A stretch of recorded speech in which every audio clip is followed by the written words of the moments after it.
Hey guys, what's going on? Today I'm going to be making a video on cold weather glove layering. Alright, so it's been getting colder out, obviously. It's November right now. I'm sure there will be plenty of snow within a month now.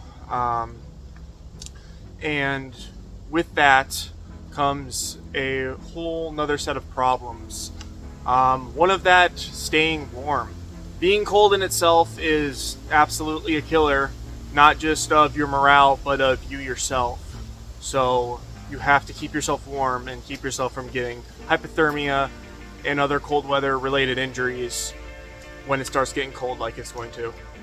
For me, I've had this issue for a little while now, maybe more than that, maybe like over a year or so, but I had a problem, and that was that there was no real videos out there, nothing really out there talking about your hands and staying warm in the winter. There were some things out there like, oh, this is a review on this glove, and there were some hunting videos, and generally the consensus that I kind of saw on YouTube was that people would just be like, hey, I use this glove, and that was about it. There wasn't an actual explanation about how they were using it, or what time of year they were using it. They were just like, hey, I have this glove and I use it when it's cold, and that was all that they really said.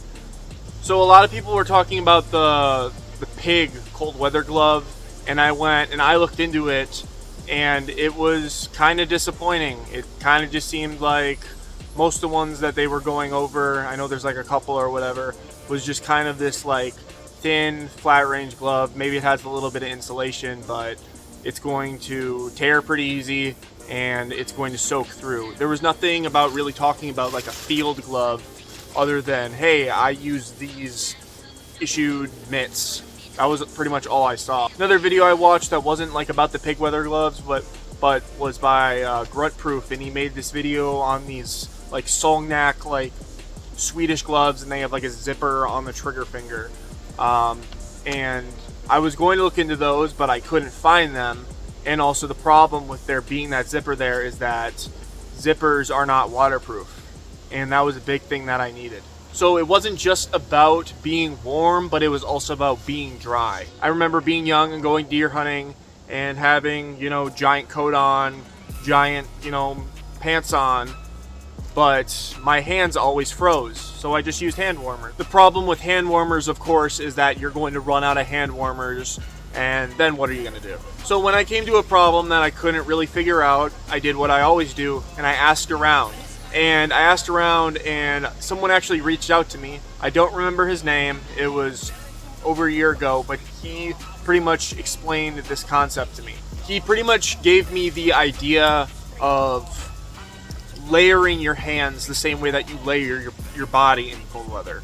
Most people are familiar now with the whole ESQUIX, or however you say it, cold weather chart of do this and downgrade and whatever. Everyone already knows about that. But no, it doesn't really include your hand. So pretty much I was like, hey, why don't I just do that same kind of concept, but do it with gloves?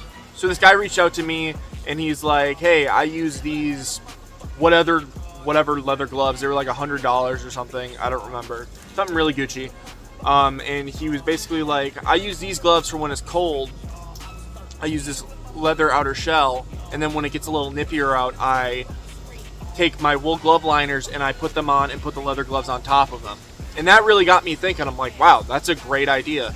Because up until then, I was just using my wool glove liners as a standalone. That was the only glove I was using, and they were okay, but they weren't really the best for the job. So I ended up trying out the idea.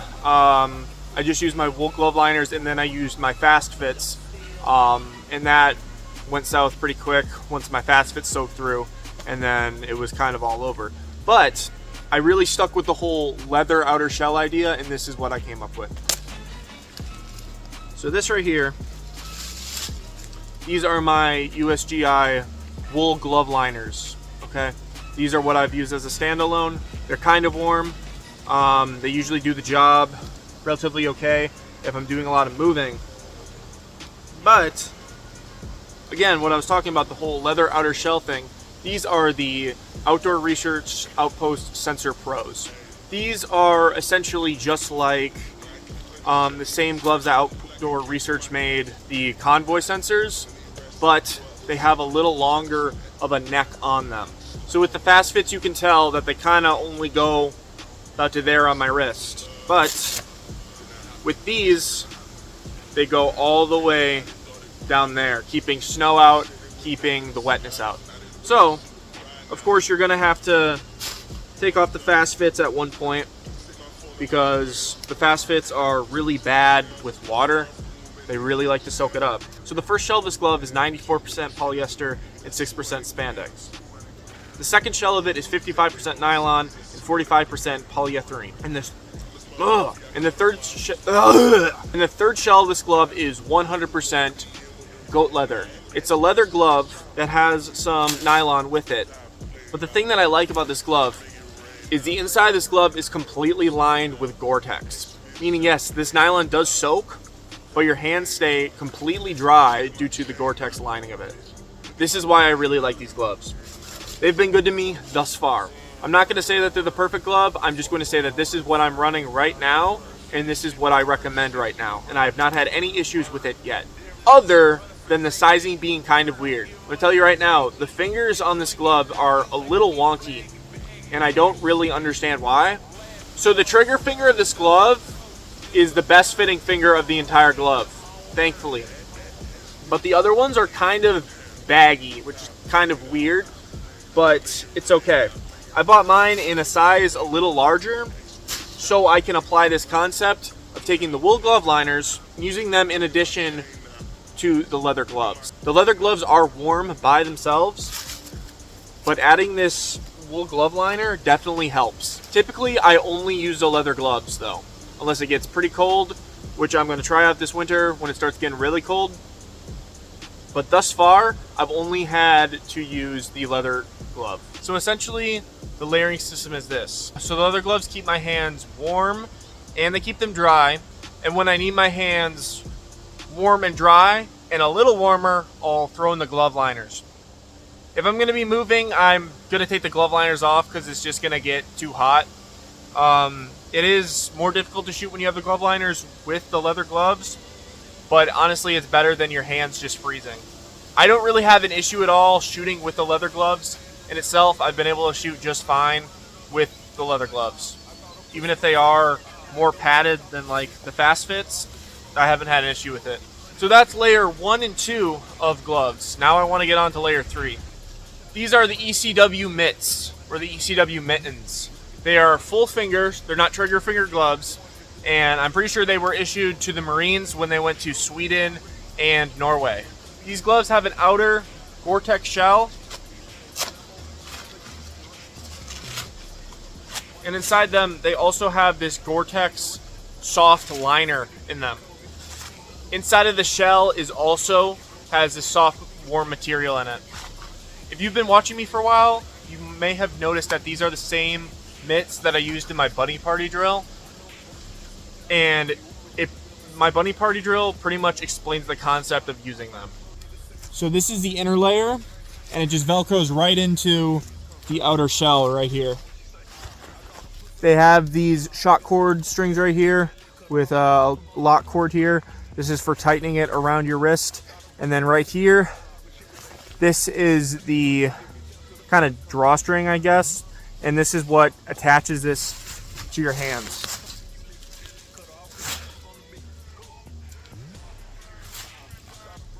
Personally, I tied something right there just so the lock cord doesn't go all the way up. So the concept of it is this. In cold weather, you don't really want a thinner, more like outer leather shell to protect you from all the elements, because it's going to get really cold. Instead, you're going to want mitts. Why mitts? And why not trigger finger mitts? I'm going to go over why you shouldn't get trigger finger mitts right now. The problem with trigger finger mitts is this. Your hand itself is the thing generating the heat. Everything else, all these gloves are just insulation. So, you are getting your heat from yourself. So when you take your finger and you isolate it like this, you are losing out on all the heat on these 3 fingers right here. And this finger is going to freeze. I'm not saying that trigger finger mitts are completely obsolete. I think that you can still use the shell of them, but I don't think that trigger finger mitts are actually like super useful outside of just the shell. So for level 3, it's this. You're gonna take your glove, your wool glove liner, or your leather glove, whichever you find more comfortable. I think the glove liner is more comfortable when pairing it with this and the liner inside of it. You take your draw cord right here, and you're gonna slip your hand inside of it, just like this, okay? Now, it has this little tab right here. So you can grab this tab, and then with your other hand, take it and pull it down. This is the way you're gonna wear it when you're doing work like shooting. And when you're not, you're just gonna slide your hand in there, and your hand's gonna stay nice and warm. This is more for stagnant stuff. This is less for patrolling and doing all that stuff. This is more for just sitting down or standing for long periods of time in very cold weather. This concept was really born when I was watching this Scandinavian woman doing her dog sledding. She would do the same things where she would be dog sledding and she'd have her big mitts. I think they were beaver first mitts. They were like giant. She'd be riding her sled, and then when she needed to do work, she would just do this, still have the mitts attached, do her work, and then throw her big old mitts back on. I've also seen the same kind of concept applied when I was looking at some of the Marine Corps' cold weather training, again in Sweden and Norway, where they would have it tied off, and then they would just use their weapon just like this. Couldn't even see my rifle, it's so well camouflaged.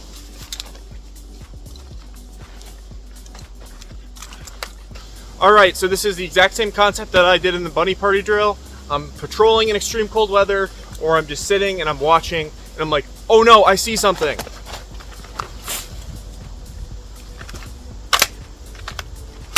Come on.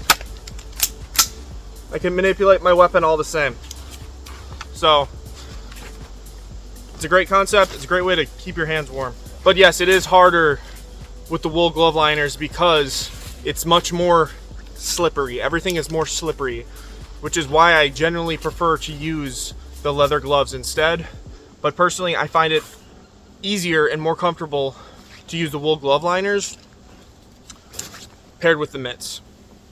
I saw some pictures of the Marine Corps and they would use different other gloves paired with their mitts as well. So it's honestly down to you and your own comfortability and how you handle the cold and what you think is better. This is just my way of applying it. So before I get to the final part of the video, I just want to go over the concept one more time. So layer 1 is going to be your leather gloves by themselves.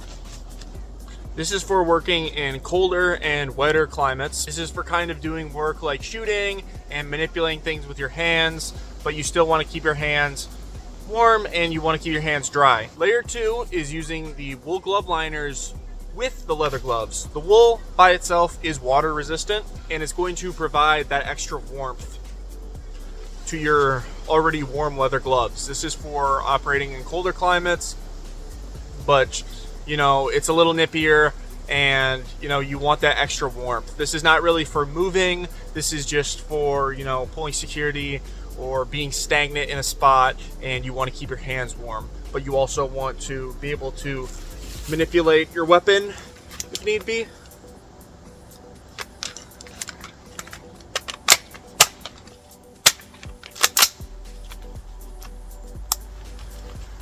And then layer 3 is utilizing the mitts, not trigger finger mitts, but mitts along with your wool glove liners. Tying your mitts off to your wrists. And then if need be, you can always take your thumb out of the thumb part of the mitt and put it in this section and just ball up your hand like that, keeping your hands warm. The wool gloves are for doing your work. And chipmunk.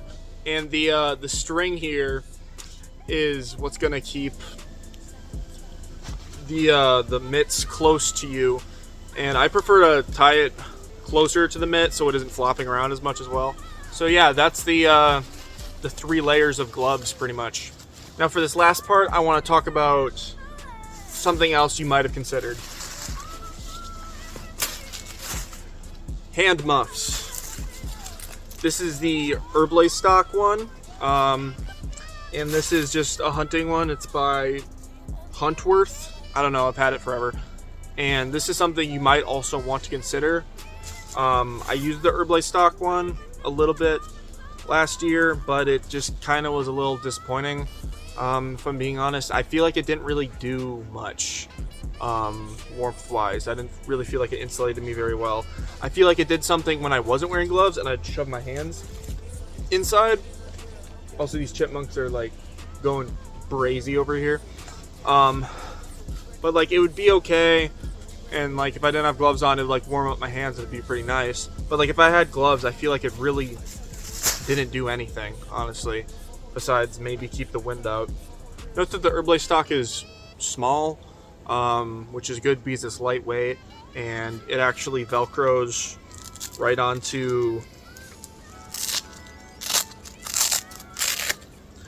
the underside of a plate carrier. I've done that before. But it really isn't very warm. I know Eagle Industries makes one, but it's like $100 or something, which is ridiculous. I bought this for $50. I don't know how much this one was, but you honestly might just want to consider buying like a real tree hand muff if you think that might do you better than what I just said here. I know I've seen RD boys do that before, where they've utilized hand muffs instead. So honestly, at the end of the day, all this really just comes down to personal preference and what you think will do best for you. If you think you want to pair leather gloves with the mitts, pair leather gloves with the mitts. You know, if you want to use a hand muff and, you know, leather gloves, do that. But I'm just here to give you ideas and give you some guidance into what I do and what has worked for me. I wonder how old this is. But yeah, guys, that was my video. That's pretty much all I really want to talk about. Just different ways to keep your hands warm. Again, there's the whole like Eastwicks, whatever, however you say it, system out there. If you want to like get into actual cold weather gear, I'm sure I'll make a video sometime about how I do all my stuff. But I just want to go over hands because, again, nobody really talks about it. Everything I found has been kind of useless. And I'm not watching a 40-minute Grand Theft video where he says a whole lot of nothing. Again, I hope that you learned something from this video. I hope you got something out of this video. I don't just make videos just to pump out content and try to get views and likes and all this stuff. I make like actual videos when I actually want to put something out there that actually means something. It's a big reason why I do not like gun tubers, because they do it purely as a job. You do it purely for money, and I don't do this for money. I do this to actually try to help people. Again, if you found this video informative or entertaining at all, please like the video. It actually does help. And subscribe. I am going to be making more videos on the main channel, I promise. Again, I only make videos when I think there's actually a reason to make a video. I don't just make videos just to fucking get people to look at me. I want to actually do something. I appreciate everyone who watches my videos, and I definitely appreciate you if you actually use this information. That's why I make these videos. I don't make these videos just so you can watch them and say, oh, that's cool, and then go back to playing Arma. That's not why I make videos. So I really appreciate all those people who comment and, you know, ask questions and stuff, because I am trying to help people here. That's all I really wanted to say. Appreciate you guys watching, and more's to come for sure. So thanks for watching, guys. See ya.